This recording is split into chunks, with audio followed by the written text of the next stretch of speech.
안녕하세요. 집도 사기 하는 쇼호스트 집사쇼 TV의 장지은입니다. 자, 요즘 큰 사랑 보내주셔서 너무 감사드립니다. 구독자도 팍팍 늘고요. 좋아요도 정말 많이 눌러주시고 질문도 많이 해주시고 제가 열심히 하는 보람이 있는 것 같습니다. 정확한 정보들 많이 올려드리려고 하니까요. 제 영상 꾸준히 잘 들어주시고요. 주변에도 공유도 많이 해주셨으면 좋겠습니다. 자, 오늘 제가 준비한 영상은 드디어 힐스테이트 리슈빌 강일의 입주자 모집 공고가 떴습니다. 정말 많이 기다리셨죠? 이번 청약이야말로 수도권 전체가 기다리는 청약이고요. 심지어 1주택자들도 청약을 해보실 수 있기 때문에 많은 분들이 도전하실 겁니다. 그만큼 경쟁률이 올라가겠죠. 자, 이러한 상황 속에서 우리는 이 경쟁률을 뚫고 어떻게 당첨될 수 있는지 전략이 필요합니다. 자, 그에 대한 내용들을 제가 오늘 준비를 했으니까요. 끝까지 함께 해주시기 바랍니다. 시작합니다. 집도 사기 하는 쇼호스트 집사쇼 TV. 달팽이도 집이 있는데 나는 왜 집이 없나 신경질 나시죠? 신경질 나셔야 됩니다. 이 신경질이 우리에게 오기로 발동이 돼서 공부하고 돈 모으고 해서 청약에 당첨될 수 있는 기운을 이끌어낼 수 있거든요. 집사쇼 TV가 도와드리려고 하니까요. 꼭 열심히 한번 해보자고요. 자, 기다리고 기다리던 힐스테이트 리슈빌 강일의 입주자 모집 공고가 발표가 났습니다. 바로 오늘인데요. 자, 원래는 17일에 공고가 나기로 했었는데 예상보다 하루 늦었습니다. 오래 기다리셨어요. 우리 하루 차이가 굉장히 큰 차이잖아요. 드디어 떴는데 내용을 읽어보니 분양가가 너무 높게 나왔습니다. 그래서 지금 마음에 근심부터 짐부터 지워진 분들이 많이 계실 텐데요. 어떻게 하면은 이런 상황에서도 우리가 당첨되고 내 집으로 만들 수 있는지, 즉 등기 칠 수 있는지 집사쇼 TV가 도와드리도록 하겠습니다. 자, 그러면 위치부터 살펴보겠습니다. 일단 고덕 강일 지구는 1지구, 2지구, 3지구로 나눠져 있고요. 앞으로 순차적으로 모두 다 분양이 있을 예정입니다. 그 중에서도 2지구 5블럭에 해당이 되고요. 요 앞쪽으로는 상권이 형성이 되어져 있습니다. 그리고 그 뒤쪽으로 한강을 바라보는 위치라고 볼 수 있겠습니다. 자, 이곳의 교통을 잠깐 살펴보면 현재로서는 힐스테이트 리슈빌 강일은 그 어떤 전철도 들어와 있지 않습니다. 전철이 멀어서 당장 2, 3년 뒤 입주를 하게 되면 버스를 타고 이동을 하셔야 되는 상황인데요. 반가운 지하철 9호선이 연장이 계획되어져 있습니다. 하지만 살짝 비관적인 건 힐스테이트 리슈빌 가까이까지는 들어오지 않습니다. 자, 어떻게 연결되는지 잠깐 설명을 드리겠습니다. 지금 3단계까지는 연장이 되어져 있는 상황이라서 보훈병원역까지는 들어서 있습니다. 그런데 앞으로 내년부터 공사가 시작되죠. 4단계입니다. 길동생태공원, 한영외고, 고덕역, 그리고 고덕 강일 1지구까지, 즉 여기 보시면 샘터공원역까지는 들어오게 될 예정입니다. 그리고 나서는 힐스테이트 리슈빌 가까운 쪽으로는 아직 계획이 없습니다. 아직 계획이 없습니다. 요거 아직 확정되지 않았습니다. 자, 여기에 대한 자세한 내용은 제가 서울 고덕 강일 4편에서 준비할 예정이니까 4편을 자세히 좀 들어주시면 좋을 것 같습니다. 현재로서는 전철 계획이 없는 상황입니다. 따라서 힐스테이트 리슈빌 강일의 교통 부분을 아주 낮게 평가하시는 분들이 계시거든요. 예, 현재로서는 그렇습니다. 그 점은 기억을 하셨으면 좋겠네요.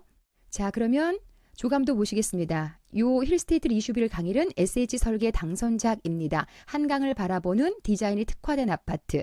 굉장히 멋지겠죠? 자, 기분 좋은 상상하시면서 보시고요. 학군을 보시겠습니다. 온가람 중학교하고요. 강빛 초등학교가 2021년 3월에 들어설 예정입니다. 중학교, 초등학교, 초중품아라고 보시면 될 것 같고요.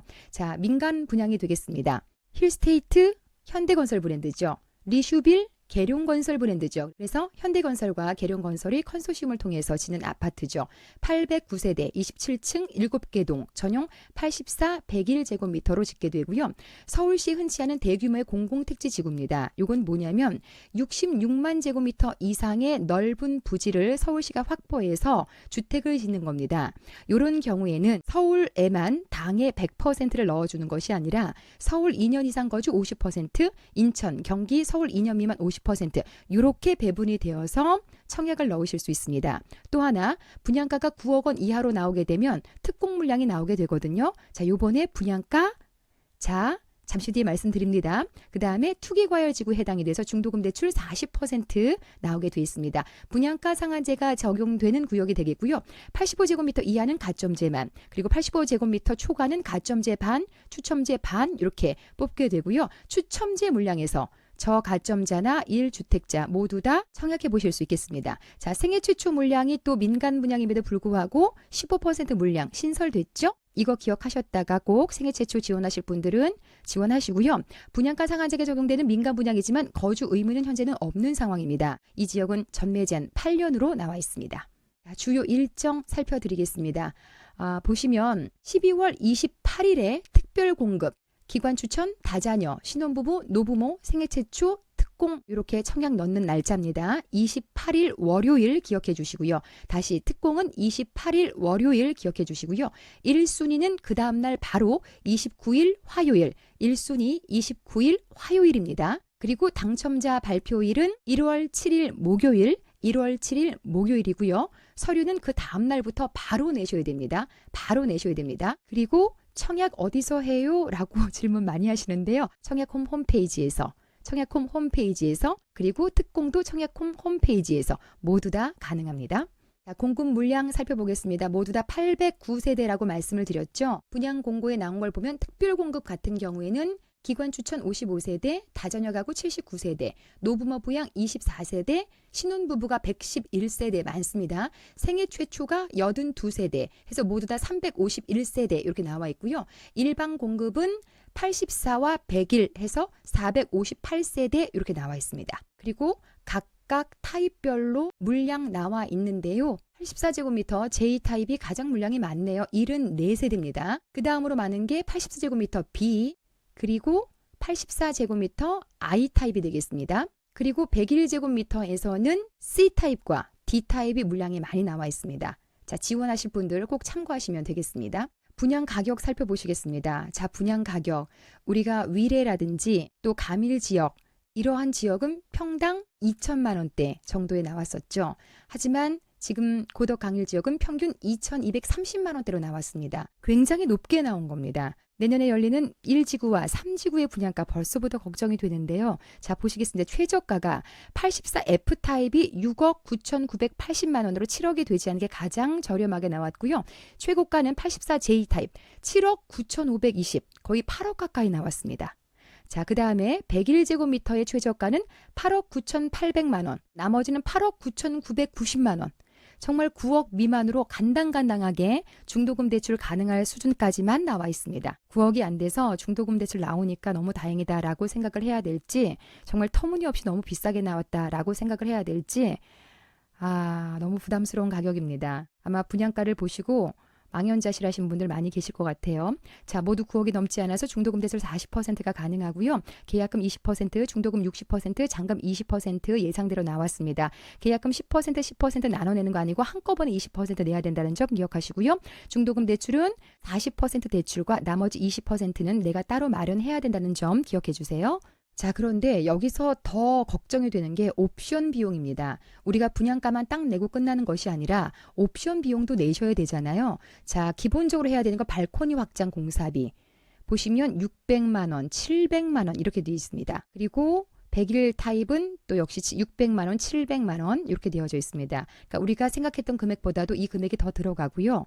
여기에다가 에어컨을 넣고 그다음에 식기세척기라든지 냉장고 빌트인 뭐 이런 것들은 비용이 너무 비싸서 안 넣는다고 하더라도 지금 예상했던 금액보다도 훨씬 더 넘어서기 때문에 이번 청약은 자금이 좀 마련되어져 있는 분들만 마음 편하게 청약이 가능하실 것 같고요.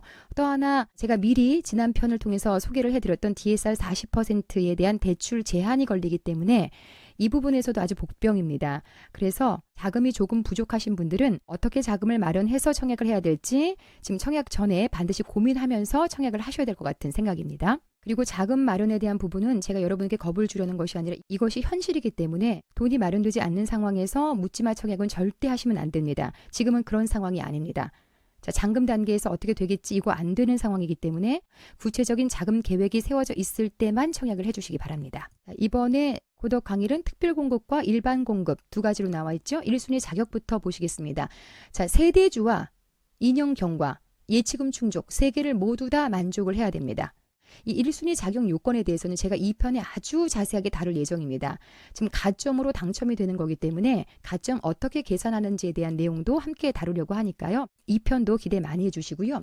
일단 여기 입주자 모집 공고에 나와 있는 내용을 보시면 자, 85제곱미터 이하는 100% 가점제로 추첨이고요. 85제곱미터 초과는요. 가점제 50%, 추첨제 50%로 선정을 하게 되어 있습니다. 또 하나 해당 지역을 보시겠습니다. 1순위 해당 지역에 즉 서울특별시 2년 이상 계속해서 거주하신 분, 그리고 기타 지역이라고 하면은 서울에 2년 미만 거주하시거나 또는 경기도 인천광역시 거주하시는 분들, 이분들이 모두 다 1순위에 해당이 되겠습니다. 자, 예치금을 충족시켜야 된다고 말씀드렸죠. 예치금 한번 보시겠습니다. 자, 이 예치금의 기준은 나의 주민등록 주소지, 나의 주민등록 주소지에 맞춰서 금액을 맞춰 놓는 겁니다. 내가 지금 청약하는 지역이 서울특별시이기 때문에 서울특별시 300만 원, 600만 원 여기에 맞추는 게 절대 아닙니다. 내가 지금 살고 있는 지역의 주민등록 주소지에 맞는 금액, 즉 나는 지금 서울에 청약을 하지만 수원에 산다 하시면요. 200만 원. 지금 큰 평수에 청약한다 하시면 300만 원 이렇게 맞춰 놓으시면 되겠습니다. 다음으로 지역 우선 공급입니다. 대규모의 택지개발 지역이라서 지역 우선 공급이 적용이 됩니다. 따라서 서울시 2년 이상 거주자 50%, 수도권 50%인데요. 즉 수도권 거주자라면 모두 다 지원이 가능합니다. 그리고 서울에 공고일 전에 하루만 살았어도 수도권 50%의 지원이 가능하다는 점 알고 계셨어요? 2년 미만이라면 하루도 가능하다는 얘기가 되겠죠? 해당되시는 분들을 청약해 보시면 되겠습니다. 다음으로 해외 체류자의 지역 우선 해당 여부입니다. 자, 해외 연속 90일 이상 또는 연간 183일 이상 초과 시에는 우선 공급에서 제외가 되는데요. 모집 공고일 현재 해당 지역에 거주는 하고 있지만 90일 이상 해외에서 체류한 경력이 있으면 우선 지역에는 안 되고요. 기타 지역 거주자로 청약을 하셔야 됩니다. 다음으로 최근에 법 개정으로 주택 공급 신청자가 생업상 혼자서 해외 근무를 하고 계실 경우에는 국내에 거주하고 있는 곳으로 간주해서 지역 우선에 해당이 된다는 점 기억해 주시고요. 다음으로 공고일 현재 해외에 있는 대상자로 국외 체류 기간이 90일이 넘지 않으면은 우선 공급 대상자로 청약이 가능하고요. 공고일 현재 해외에 있는 대상자로 국외 체류 기간이 90일을 넘어가면 아예 청약에 불과하다는 점 참고하세요. 자, 또 하나 현재로서 우리나라는 무주택자에게는 혜택을 훨씬 더 많이 주고 있습니다. 그래서 추첨할 때 무주택 우선 조건이 붙어 있습니다. 추첨 물량의 75%를 무주택자에게 우선 공급하고요. 그 다음으로 여기서 떨어지면 나머지 25% 뽑을 때 여기서 떨어진 사람하고 1주택자 중에서 추첨을 하게 되어 있습니다. 따라서 나는 주택이 있긴 한데 잘 오르지도 않고 좀 애매하다 하시면요. 무주택자가 돼서 추첨지에 넣는 것이 훨씬 더 나을 수도 있습니다. 자, 상황이 이러하니 이 부분은 조금 더 신중하게 고려하셨으면 좋겠고요. 1주택자는 입주일로부터 6개월 내에는 기존 주택을 처분하겠다라는 약속을 한 상태에서 청약에 임하셔야 됩니다. 요거 당첨되고 나서 6개월 내에 집이 안 팔리면 어떻게 해요? 라고 물어보시는데요. 당첨되고 나서 6개월이 아니라 입주일로부터 6개월이기 때문에 당첨되고 나서도 한 3년 정도는 여유가 있다는 점 기억하시고요. 3년 안에는 집이 팔리지 않을까요? 그렇죠? 예. 크게 걱정하지 않으시고 1주택자이신 분들도 추첨지에 넣어보셔도 될 것 같습니다. 만약에 6개월 내에 기존 주택을 처분하지 않으면 계약이 해지된다는 점은 참고를 해주세요. 다음으로 특공 자격입니다. 특공은 종류가 많고 해서 제가 이거 자세한 내용은 3편에 다루도록 하겠습니다. 자, 특공은 한 세대에서 한 명만 신청하셔야 되고요. 같은 세대 내 특공이 당첨된 분이 계시면 아예 그 세대는 신청이 불가합니다. 그 다음에 특공은 평생 한 번만 당첨이 가능합니다. 정말 특혜이기 때문에 한 번만 당첨될 수 있다는 거고요. 한 청약에서 특별 공급, 일반 공급 두 번 다 신청 가능합니다. 다음으로 신청 방법이 되겠습니다. 자, 신청 일시 지금 보세요. 특별 공급은 28일 월요일 말씀드렸죠? 아침 8시부터 오후 5시 반까지, 오후 5시 반까지 한다는 점은 기억을 해주시고요. 청약홈 홈페이지에 접수를 하시면 되겠습니다. 그다음 일반 공급은 29일 화요일입니다. 역시 똑같이 5시 반까지 청약을 하시면 되겠고요. 똑같이 청약홈 홈페이지에서 하시면 되겠습니다. 오늘 분양 공고가 급하게 나와서 기다리시는 분들을 위해서 힐스테이트 리슈빌 강일의 입주자 모집 공고 한번 읽어드렸고요. 이 내용은 제가 1, 2, 3, 4부에 걸쳐서 다룰 예정입니다. 오늘 전체적인 공고문 읽어봤고요. 2부는 가점 계산법, 3번은 특별공급 작용 요건, 4부는 9호선 연장에 대한 설명들을 드리도록 하겠습니다. 자, 이렇게 집사쇼TV는 청약 당첨의 준비생들을 소중하게 생각합니다. 뭐 알아듣거나 말거나 뭐 붙거나 말거나 이런 게 아니라 공부하면서 열심히 돈 모으면서 준비하시는 분들이 꼭 당첨될 수 있게 성실히 돕도록 하겠습니다. 벌써부터 A1-5, A1-12의 당첨자들께서 제 유튜브 내용 듣고 도움받아서 당첨됐다고 감사하다고 글 남겨주시는 거 보니까 너무 보람이 있더라고요. 앞으로도 더 많은 당첨자들이 나올 수 있게끔 제가 돕도록 하겠습니다. 구독 꾹 눌러 놓으시고요. 매번 공부 열심히 해주시기 바랍니다. 자, 2부, 3부, 4부 기대 많이 해주세요. 오늘도 들어주셔서 고맙습니다.